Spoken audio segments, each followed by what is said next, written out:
ರಾಜ್ಯಪಾಲರನ್ನ ಪರಮ ಪೂಜ್ಯ ಜಗದ್ಗುರುಗಳು ಇಲ್ಲಿ ಕರೆಸಿ ಒಂದು ರಾಜಗೋಪುರ ಲಕ್ಷ ದೀಪೋತ್ಸವ ಹಾಗೂ ಕೃಷ್ಣ ಆರತಿ ಮತ್ತು ಅನೇಕ ಧಾರ್ಮಿಕ ಸಭೆಗಳ ಮುಖಾಂತರ ಹಮ್ಮಿಕೊಂಡಿರುವಂತಹ ಈ ಕಾರ್ಯಕ್ರಮದ ಭವ್ಯ ವೇದಿಕೆಯ ದಿವ್ಯ ಸಾನ್ನಿಧ್ಯ ವರಿಷ್ಠರನ್ನ ಮತ್ತು ಈ ಕಾರ್ಯಕ್ರಮದ ಕೇಂದ್ರ ಬಿಂದುಗಳು ಕಾರಣೀಕರ್ತವಾದಂಥ ಪರಮ ಪೂಜ್ಯ ಶ್ರೀ ಶ್ರೀಶೈಲ ಜಗದ್ಗುರುಗಳ ಪಾದಗಳನ್ನ ಭಕ್ತಿಪೂರ್ವಕವಾದಂತಹ ನಮನಗಳನ್ನು ಸಲ್ಲಿಸಿ ಪರಮ ಪೂಜ್ಯ ದಿವ್ಯ ಸಾನ್ನಿಧ್ಯ ವಹಿಸಿಕೊಂಡಿರುವಂತಹ ಶ್ರೀ ಕಾಶಿ ಜಗದ್ಗುರುಗಳ ಪಾದದಲ್ಲಿ ನನ್ನ ಭಕ್ತಿಪೂರ್ವಕ ನಮನಗಳನ್ನು ಸಲ್ಲಿಸಿ ಇನ್ನೋರ್ವ ಪರಮ ಪೂಜ್ಯ ಉಜ್ಜಯಿನಿಯ ಜಗದ್ಗುರುಗಳ ಪಾದದಲ್ಲಿ ನನ್ನ ಭಕ್ತಿಪೂರ್ವಕ ಅಂತ ನಮನಗಳನ್ನು ಸಲ್ಲಿಸಿ ತಮ್ಮ ಮಾತುಗಳನ್ನಾಡಿ ನಿರ್ಗಮಿಸಿದಂತ ಉಪರಾಷ್ಟ್ರಪತಿಗಳಾದಂತಹ ಶ್ರೀ ಸಿ.ಪಿ. ರಾಧಾಕೃಷ್ಣರವರು, ಅದೇ ರೀತಿ ಕರ್ನಾಟಕದ ಕರೆದವತ್ತ ರಾಜ್ಯಪಾಲರಾದಂತಹ ಶ್ರೀ ತಾವರ್ಚಂದ್ ಗೆಹ್ಲೋಟ್ನವರು, ವೇದಿಕೆ ಮೇಲೆ ಆಸೀನರಾದಂತಹ ನಮ್ಮೆಲ್ಲರಿಗೂ ಹಿರಿಯರು, ಇತ್ತೀಚೆಗೆ ಪದ್ಮಶ್ರೀ ಪುರಸ್ಕೃತರಾದಂಥ ಇವತ್ತು ಕೆಎಲ್ಇ ಸಂಸ್ಥೆಯನ್ನ ವಿಶ್ವಾದ್ಯಂತ ಹೆಮ್ಮರವಾಗಿ ಬೆಳೆಸಿದಂತ ನಮ್ಮೆಲ್ಲರಿಗೂ ಮಾರ್ಗದರ್ಶಕರಾದಂತಹ ಶ್ರೀ ಪ್ರಭಾಕರ್ ಕೋರೆ ಅಣ್ಣವರೇ, ಇಂದು ತಮ್ಮ 79ನೇ ಹುಟ್ಟುಹಬ್ಬವನ್ನು ಆಚರಣೆ ಮಾಡಿಸಿಕೊಂಡಿರುವಂತ ಈ ಭಾಗದ ದನಿಹರಿಯದ ನಾಯಕ, ನಮ್ಮೆಲ್ಲರಿಗೂ ಹಿರಿಯರು, ಪೂಜ್ಯ ಜಗದ್ಗುರುಗಳಿಂದ ಈಗ ವಿಕಾಸ ರತ್ನ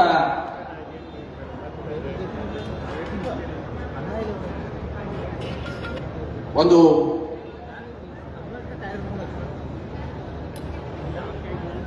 ಟೈಟಲ್ ಅನ್ನು ಪಡೆದುಕೊಂಡಿರುವಂತಹ ಆತ್ಮೀಯರಾದಂತಹ ಶ್ರೀ ಪ್ರಕಾಶ್ ಹುಕ್ಕೇರಿ ಅವರೇ, ಮಾಜಿ ಮುಖ್ಯಮಂತ್ರಿಗಳು, ನಮ್ಮೆಲ್ಲರಿಗೂ ಹಿರಿಯರು ಹಾಗೂ ಪ್ರಸ್ತುತ ಬೆಳಗಾವಿಯ ಸಂಸದರು ಆದಂತಹ ಜಗದೀಶ್ ಶೆಟ್ಟರ್ ಸಾಹೇಬ್ರೆ,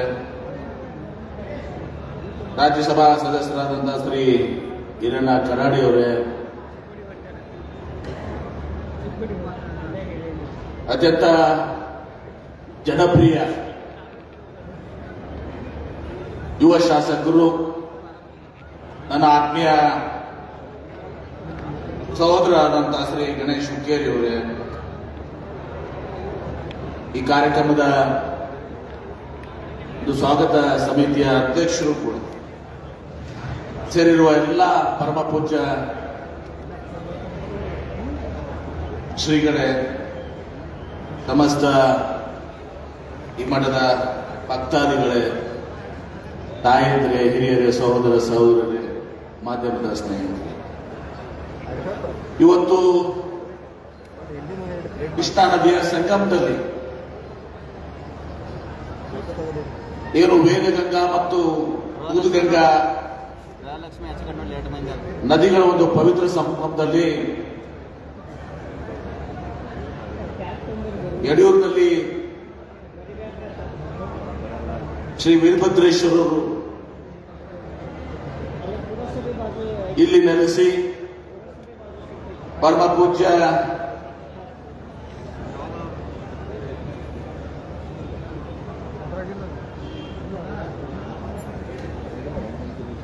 ಶ್ರೀಶೈಲ ಪರಮ ಪೂಜ್ಯ ಡಾಕ್ಟರ್ ಚನ್ನಸಿದ್ದರಾಮ ಪಂಡಿತರಾದ ಶಿವಾಚಾರ್ಯ ಮಹಾಸ್ವಾಮೀಜಿಯವರು ಹೇಳಿದ ಹಾಗೆ ಅಂದು ಐತಿಹಾಸಿಕವಾಗಿ ಇಲ್ಲಿ ಯುದ್ಧ ಪ್ರಾರಂಭವಾಯಿತು ಮತ್ತು ಯುದ್ಧವು ಸಮಾಗಮ ಆಯಿತು ಅಂತ ಹೇಳಿ ಇಲ್ಲಿ ಒಂದು ಶಾಂತಿಯನ್ನ ಕೂಡ ಇವತ್ತು ನೆಲೆಸಿರುವಂತಹದ್ದು. ಅದರ ಜೊತೆಗೆ ಕಾಡಸಿದ್ದೇಶ್ವರರ ಒಂದು ಮಠನೂ ಕೂಡ ಇಲ್ಲಿ ಅಲ್ಲಿಯ ಪೂಜ್ಯ ಶ್ರೀಗಳ ಒಂದು ದಿವ್ಯ ಪವಾಡ ಕ್ಷೇತ್ರನೂ ಕೂಡ ಇದೆ.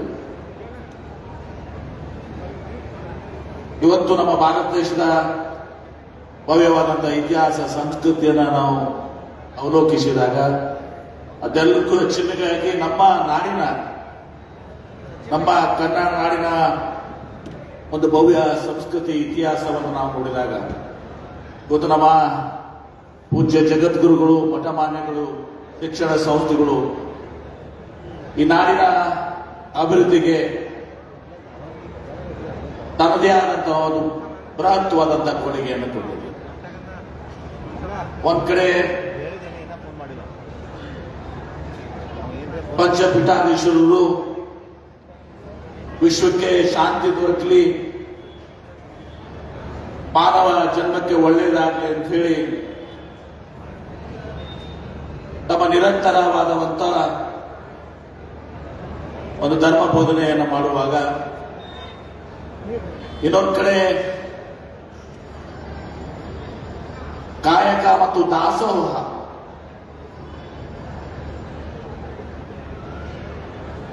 ಜೊತೆಗೆ ಬಸವಾದಿ ಶರಣರು ದೈವ ಧರ್ಮದ ಮೂಲ ಅಂತ ಹೇಳಿ ಒಂದು ಭವ್ಯವಾದಂತಹ ವೀರಶೈವ ಲಿಂಗಾಯತ ಸಂಸ್ಕೃತಿ ಅಡಿಯಲ್ಲಿ ಈ ನಾಡು ಇವತ್ತು ದಿವಸ ಮುನ್ನುಡಿದು ಬಂದಿದೆ.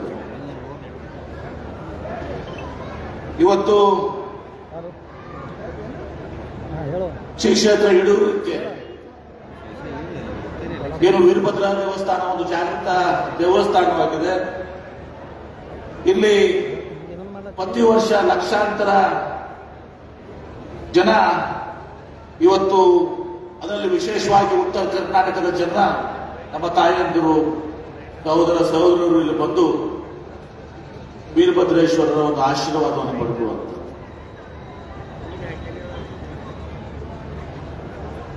ಇವತ್ತು ಪರಮ ಪೂಜ್ಯ ಶ್ರೀ ಶ್ರೀಶೈಲ ಪೀಠದ ಜಗದ್ಗುರುಗಳು ಡಾಕ್ಟರ್ ಚನ್ನಸಿದ್ದರಾಮ ಪಂಡಿತಾನಂದ ಶಿವಾಚಾರ್ಯರು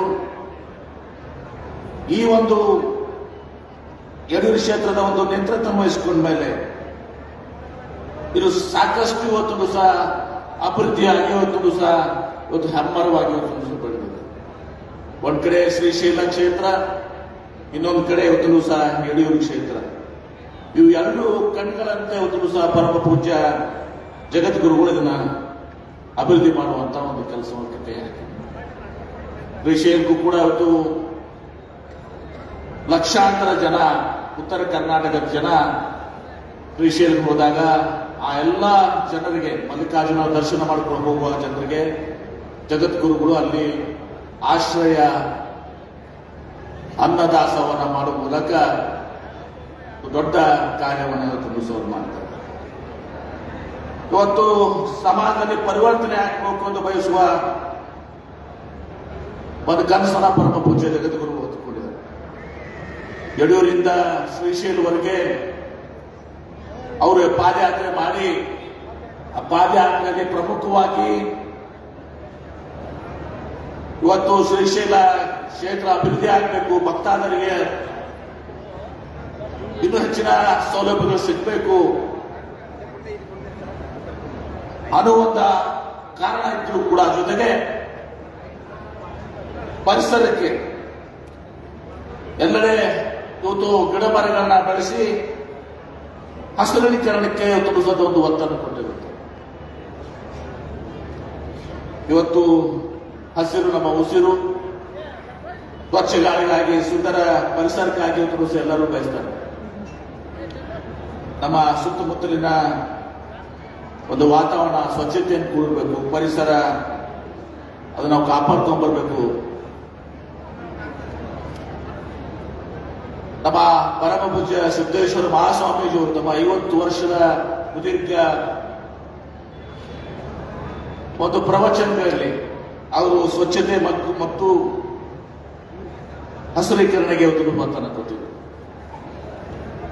ಆ ಒಂದು ಕೆಲಸವನ್ನ ಪೂಜ್ಯ ಜಗದ್ಗುರುಗಳು ಶ್ರೀಶೈಲ ಜಗದ್ಗುರುಗಳು ತುಳಸ ಇಲ್ಲಿಗೂ ಕೂಡ ತುಳಸ ಬಹಳ ದೊಡ್ಡ ಪ್ರಮಾಣದಲ್ಲಿ ಮಾಡ್ತಾ ಇದ್ದಾರೆ. ಅದೆಲ್ಲರೂ ನಾವು ಶ್ಲಾಘನೀಯ ಅನ್ನೋ ಮಾತನ್ನು ಬಳಸಿದ್ರು. ಇವತ್ತು ನಮ್ಮ ಸಮಾಜ, ವಿಶೇಷವಾಗಿ ನಮ್ಮ ದೇಶ ರೈತ ಪ್ರಧಾನವಾದಂಥ ದೇಶ. ಇವತ್ತು ರೈತರಿಗೆ ಒಳ್ಳೇದಾಗಬೇಕು,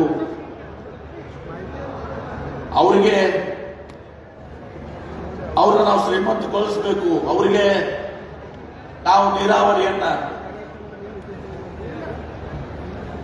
ಮಾಡುವ ಮೂಲಕ ಅವರಿಗೆ ಬೇಕಾಗಿರುವಂತಹ ಎಲ್ಲಾ ಸೌಲಭ್ಯಗಳನ್ನು ಕೊಡಬೇಕು ಅನ್ನೋದು ಇವತ್ತು ಪರಮ ಪೂಜ್ಯ ಜಗದ್ಗುರುಗಳ ಎಲ್ಲರ ಒಂದು ಆಶಯ. ಆ ಒಂದು ನಿಟ್ಟಿನಲ್ಲಿ ನಮ್ಮ ಪ್ರಕಾಶ್ ಹುಕ್ಕೇರಿ ಇವತ್ತೇನು ನಮ್ಮ 79ನೇ ಹುಟ್ಟುಹಬ್ಬವನ್ನು ಇವತ್ತು ಸಹ ನಾವೆಲ್ಲರೂ ಅತ್ಯಂತ ಪ್ರೀತಿ ಅಭಿಮಾನದಿಂದ ಇವತ್ತು ಸಹ ಆಚರಣೆ ಮಾಡ್ತಾ ಇದ್ದೇವೆ. ನಾನು ನೋಡಿದ್ದೀನಿ, ನಾನು ನೀರಾವರಿ ಮಂತ್ರಿ ಇದ್ದಾಗ 5 ವರ್ಷ ಅವ್ರನ್ನ ವಿಶೇಷವಾಗಿ ನಾನು ನೋಡಿದ್ದೀನಿ, ಬಹಳ ಹತ್ತಿರದಿಂದ ನೋಡಿದ್ದೀನಿ. ಅವ್ರು ಯಾವುದೇ ಒಂದು ಅಭಿವೃದ್ಧಿ ಕೆಲಸದ ಸಲುವಾಗಿ ಹಿಂದೆ ಮುಂದೆ ನೋಡಲಾರದೆ ಅವ್ರ ಸಚಿವರಿರಲಿ, ಶಾಸಕರಿರಲಿ, ಪ್ರತಿಯೊಂದು ಅಧಿಕಾರಿಗಳ ಬಳಿಗೆ ತಾವೇ ಹೋಗಿ ಇವತ್ತು ಈ ಕ್ಷೇತ್ರದ ಅಭಿವೃದ್ಧಿ ಸಲುವಾಗಿ ಪ್ರಯತ್ನ ಮಾಡಿದಂಥವ್ರು. ನಾವು ಎಷ್ಟೋ ಸಲ ನಮ್ಮ ಸಹೋದರ ಗಣೇಶ್ ಹುಕ್ಕೇರಿ ಅವ್ರಿಗೆ ಹೇಳ್ತಿರ್ತೀವಿ, 90% ಕೆಲಸ ಗಣೇಶ್ ಹುಕ್ಕೇರಿ ಅವ್ರಿಗೂ ಪ್ರಕಾಶ್ ಹುಕ್ಕೇರಿ ಅವರು ಮಾಡ್ತಿರ್ತಾರೆ. ಇನ್ನೇನು ಅವ್ರಿಗೆ ಏನಾದ್ರು ಗಣೇಶ್ ಹುಕ್ಕೇರಿ ಅವ್ರ ಬದಲಿ ಅವ್ರು ಮಾಡಿ ವಿಧಾನಸಭಾದಾಗ ಅವ್ರು ಬಿಡುವಂತ ಅವಕಾಶ ಇಲ್ಲ, ಅದನ್ನು ಕೂಡ ಮಾಡ್ಬಿಡ್ತಿದ್ರು. ಬಾರ ಬಂದ್ರೆ ಎಲ್ಲ ಪೂರ್ತಿ ಇಲ್ಲೇ ಇದೆ ಇಲ್ಲ. ಹೀಗಾಗಿ ಬಹಳ ದೊಡ್ಡ ಕೆಲಸವನ್ನ ಅದನ್ನು ಸಹ ಅವರು ಕ್ಷೇತ್ರದ ಅಭಿವೃದ್ಧಿಗೆ, ಯಾಕಂದ್ರೆ ಅವರು ಪಾರ್ಲಿಮೆಂಟ್ ಮೆಂಬರ್ ಇದ್ರು. ಆ ಪಾರ್ಲಿಮೆಂಟ್ ಮೆಂಬರ್ಗೆ ಸವಳು ಜವಳು ಈ ಭಾಗದಲ್ಲಿ ಒಂದ್ಸಲ ಬಂದು ನಮ್ಮ ನೀರಾವರಿ ಇಲಾಖೆಯಲ್ಲಿ ನಮ್ಮ ಕಚೇರಿಯಲ್ಲಿ ಬಂದು ಸವಳು ಜವಳು ಕೆಲಸ ಎಷ್ಟೆಷ್ಟು ಅದಾವು ಇಡೀ ರಾಜ್ಯದೆಲ್ಲ ನಾನು ಕೊಟ್ಬಿಟ್ಟು ನಾನೇ ಮಾಡ್ಕೊಂಡು ಬರ್ತೀನಿ ಅಂತೇಳಿ ಡೆಲ್ಲಿಗೆ ಹೋಗಿ ಫಾಲೋ ಅಪ್ ಮಾಡ್ಕೊಂಡು ಎಲ್ಲರೂ ತಮ್ಮ ಮತಕ್ಷೇತ್ರ ಅಷ್ಟೇ ಅಲ್ಲ ಇಡೀ ರಾಜ್ಯದ ಕೆಲಸವನ್ನ ಮಾಡ್ಕೊಂಡು ಬಂದಂಥವ್ರು. ಅಂತ ಒಂದು ಕಾಳಜಿ ಬದ್ಧತೆ ಹೊಂದಿದಂತ ನಾಯಕರು ದಿವಸ. ಇನ್ನೊಂದು ಕಡೆ ಪ್ರಭಾಕರ್ ಕೋರೆ ಸಾಹೇಬರು ಇವತ್ತು ಕೇಳಿ ಸಂಸ್ಥೆಯನ್ನ ಹೆಮ್ಮರವಾಗಿ ಭಾವಿಸಿ ಇವತ್ತು ದೇಶ ವಿದೇಶದಲ್ಲಿ ನಮ್ಮ ಕೆಎಲ್ಇ ಸಂಸ್ಥೆ ಒಂದು ಪ್ರತಿಷ್ಠಿತ ಸಂಸ್ಥೆಯಾಗಿ, ಹೆಮ್ಮೆಯ ಸಂಸ್ಥೆಯಾಗಿ ಆಗ್ಲಿಕ್ಕೆ ಸಹ ಹಗಲು ರಾತ್ರಿ ತಮ್ಮ ಜೀವನದ್ದಕ್ಕೂ ಶ್ರಮಿಸಿ ಇವತ್ತು ಈಗ ಅವರು ಆ ತಮ್ಮ ಚೇರ್ಮನ್ಕಿಯ ಬಿಟ್ಟು ಆ ಸಂದರ್ಭದಲ್ಲಿ ನಾನು ಕೂಡ ಒಂದು ಸ್ವಲ್ಪ ಅವ್ರ ಜೊತೆ ಜಗಾಡಿ ನಾವು ಅವ್ರಿಗೆ ಹೇಳಿದೆ, ಒಂದು ಸಹ ಏನಾದ್ರು ಮಾಡಿ ಒಂದು ನಮ್ಮ ಅಮಿತ್ ಖೋರೆ ಅವ್ರಿಗೇನು ಚೇರ್ಮನ್ ಮಾಡಬೇಕು ಅಂತ ಹೇಳಿ. ಯಾಕಂದ್ರೆ ಈ ಕೆಲಸ ನಾನು ಮಾಡಿಬಿಟ್ಟಿದ್ದೆ. ನಾನು ನಮ್ಮ ತುಪ್ಪತ್ರ ಬಸನಗೌಡ ಪಾಟೀಲ್ ಇವತ್ತು ಈಗಾಗಲೇ ನಮ್ಮ ಯೂನಿವರ್ಸಿಟಿ ಚಾನ್ಸಲರ್ ಮಾಡಿದ್ದೀವಿ. ನೀವು ಇವತ್ತು ಸಹ ಇದನ್ನ ಅಮಿತ್ ಬಿಟ್ಕೊಡ್ರಿ ಅಂತ ಹೇಳಿದ್ರೆ ಅವರು ಬಹಳ ನಮ್ಮೆಲ್ಲರ ಮಾತನ್ನ ಕೇಳಿ ಅಮಿತ್ಗೆ ಸಹ ಅದನ್ನ ಕೊಟ್ಟಿದ್ದಾರೆ. ಅವನು ಕೂಡ ಬಹಳ ಒಬ್ಬ ಒಳ್ಳೆಯ ಯುವಕ. ಆ ರೀತಿ ಗಣೇಶ್ ಕೇಳಿದಾರೆ. ಆ ರೀತಿ ಸಹ ಕೆಎಲ್ಇ ಸಂಸ್ಥೆನ ಇನ್ನೂ ಈಗ ಆಧುನಿಕ ಯುಗದಲ್ಲಿ ಬೆಳೆಸಿಕೊಳ್ಳುವಂತ ಒಂದು ಸಾಮರ್ಥ್ಯ ಅವರನ್ನು ಕೂಡ ಇದೆ ಅನ್ನೋ ಮಾತನ್ನ ಸಂದರ್ಭ ಹೇಳಿ, ಜಗದೀಶ್ ಶೆಟ್ಟರ್ ಸಾಹೇಬರು ನಮ್ಮ ರಾಜ್ಯದ ಮುಖ್ಯಮಂತ್ರಿಗಳಾಗಿ ಈಗ ಸಂಸದರಾಗಿ ಈ ದೇಶಕ್ಕೆ ನಮ್ಮ ಸಮಾಜದಲ್ಲಿ ಒಂದು ನೇತೃತ್ವ ವಹಿಸಿಕೊಂಡು ಮಾರ್ಗದರ್ಶನ ಮಾಡಿ ಈ ಕ್ಷೇತ್ರದಲ್ಲಿ ರಾಜ್ಯದ ಅಭಿವೃದ್ಧಿಗೆ ಅವರು ಶ್ರಮಿಸಿದ್ದಾರೆ. ಇವರೆಲ್ಲರ ಒಂದು ಇಲ್ಲಿ ಕಾರ್ಯಕ್ರಮ ನಡೀತಾ ಇದೆ. ಉಪರಾಷ್ಟ್ರಪತಿಗಳು, ರಾಜ್ಯಪಾಲರು, ಗಣತಂತ್ರ ರಾಜ್ಯಪಾಲರು ಬಂದು ಈ ಕ್ಷೇತ್ರದಲ್ಲಿ ಇನ್ನೂ ಹೆಚ್ಚಿನ ಅಭಿವೃದ್ಧಿ ಆಗಬೇಕು, ಇವತ್ತು ನಮ್ಮ ಧಾರ್ಮಿಕ ನೆಲೆ ಇನ್ನಷ್ಟು ಭದ್ರಗಳಾಗಬೇಕು ಅನ್ನೋ ದೃಷ್ಟಿಯಿಂದ ಇವತ್ತು ಅವರು ಕೂಡ ಅದನ್ನು ಮಾತನಾಡಿದ್ದಾರೆ. ಈ ಸಂದರ್ಭದಲ್ಲಿ ನಾನು ಕೂಡ ಇವತ್ತು ಇಲ್ಲಿ ಬಂದು, ಅದಕ್ಕೆ ವಿಶೇಷವಾಗಿ ನನಗೆ ಇಲ್ಲಿ ಬರಲಿಕ್ಕೆ ನಮ್ಮ ಗಣೇಶ್ ಹುಕ್ಕೇರಿ ಅವರು ಏನು ಮಾಡ್ತೀರಿ ಮಾಡ್ರಿ ನೀವು ತಿಳಿಸ್ ಬರಬೇಕಂತ ಹೇಳಿ. ಗಣೇಶ್ ಹುಕ್ಕೇರಿ ಅವರ ಇದಕ್ಕೆ ನಾವು ಯಾವಾಗಲೂ ಪ್ರಕಾಶ್ ಹುಕ್ಕೇರಿ ಅವರ ಪಾರ್ಟಿ ಇದ್ರೂ ಕೂಡ ಗಣೇಶ್ ಹುಕ್ಕೇರಿ ಅವರ ಮಾತನ್ನ ಸಹ ಕೇಳಿ ಪೂಜ್ಯ ಶ್ರೀ ಜಗದ್ಗುರುಗಳ ಒಂದು ಆಹ್ವಾನದ ಮೇರೆಗೆ ಇಲ್ಲಿ ಸಹ ಬಂದು ನಾನು ಕೂಡ ಜಗದ್ಗುರುಗಳ ಒಂದು ಆಶೀರ್ವಾದ, ವೀರಭದ್ರೇಶ್ವರ ಆಶೀರ್ವಾದ ಇವತ್ತು ನಾವೆಲ್ಲರೂ ಕೂಡಿ ಇವತ್ತು ಸಹ ನಮ್ಮ ಒಂದು ಸುಂದರ ಸಮಾಜ ನಿರ್ಮಾಣ ಆಗಬೇಕು.